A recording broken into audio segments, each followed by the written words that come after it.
Zion Williamson Lance King, Getty Images. The remarkable thing is how many folks are still drawn to the building, like paperclips to a magnet.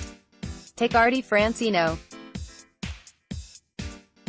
He didn't have tickets to the game Wednesday night that provided the Knicks their 36th loss of the season and offered Houston's James Harden a platform to score 61 points, tying Kobe Bryant's Garden record for a visiting player. Francino hasn't been to a game all year, and he wasn't making an exception for what was either an excruciating or exhilarating 114-110 Rockets win, depending on your tolerance for losing. "I'll let the amateurs enjoy the tanking," he said.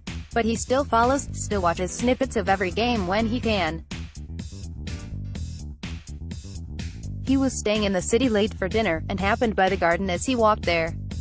He was wearing an old-school, powder blue Knicks coat. "Still my go-to jacket every winter," he said, laughing. Francino wants to care again. He wants to again go sleepless through nights like this one, when the Knicks could have stunned the Rockets, should have let Harden ice his numb left arm and ponder one that got away. He wants to choose a Nathan's and a Bud and a mezzanine seat over Butcher. "I watch Zion as much as I can," Francino says, "and I try not to think that the best shot we'll have at him is 14% or whatever the lottery odds are now. There is a lot of that now." Zion Williamson, the electric freshman at Duke, occupies the attention of a lot of Knicks fans these days. They try to temper their enthusiasm, but there are few alternatives.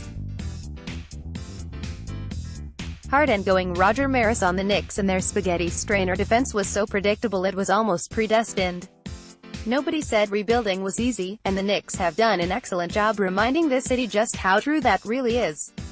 "Zion is fun," Francino said. "Zion allows you to dream." Zion was a perfect 9 for 9 in the first half of Duke's Tuesday night throttling of Pittsburgh, and he hit a three, and he spent his usual time on the floor looking like he belongs in a higher league. That higher league beckons. As of Wednesday, the Knicks, Cavaliers and Suns each have that 14% shot at him. The Bulls are 12.5, the Hawks 10. David Fizdale, of course, is weary of such talk. "My guys come out to compete, to win," the Knicks coach said before the game. "I don't give a damn what anybody says about that. I know these guys come to work to win. Are they ready to win every night? No. I know one thing, we're coming out to win every night." However people want to talk about that, it's on them. The Zion love isn't universal. There have been voices warning he isn't Shaq in 1992 or LeBron in 2003. ESPN analyst Seth Greenberg's comments to the Post's Mark Berman the other day were certainly a splash of cold water.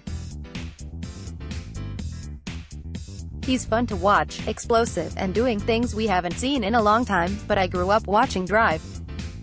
I don't get excited about dunks," said Greenberg, the ex-Virginia Tech coach who grew up in Plainview, LA. "He's not going to walk in and take over." Is he going to fix the Knicks? I don't think so. That cynicism isn't unique to the TV guys. Not even every Knicks fan blindly believes Zion is a cure-all. They have seen a lot of darkness around here. A lot of things that were supposed to be good go sideways. "I'm really skeptical of Zion at the NBA level," said Kevin St. Pierre of Rockville Center, who concedes he has mostly taken a pass on the Knicks season. "Sure, he's an athletic freak compared to college kids, but is he a freak compared to LeBron or Giannis Antetokounmpo?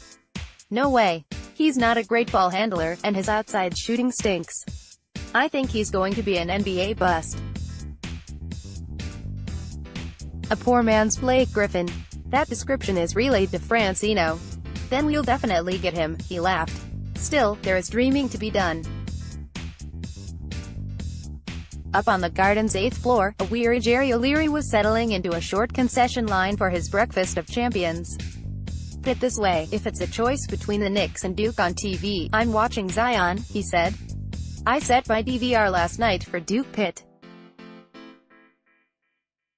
I don't set my DVR for the Knicks." Knicks fans, it turns out, are still among the smartest ones in town. Even if this one might have been worth the space on his DVR.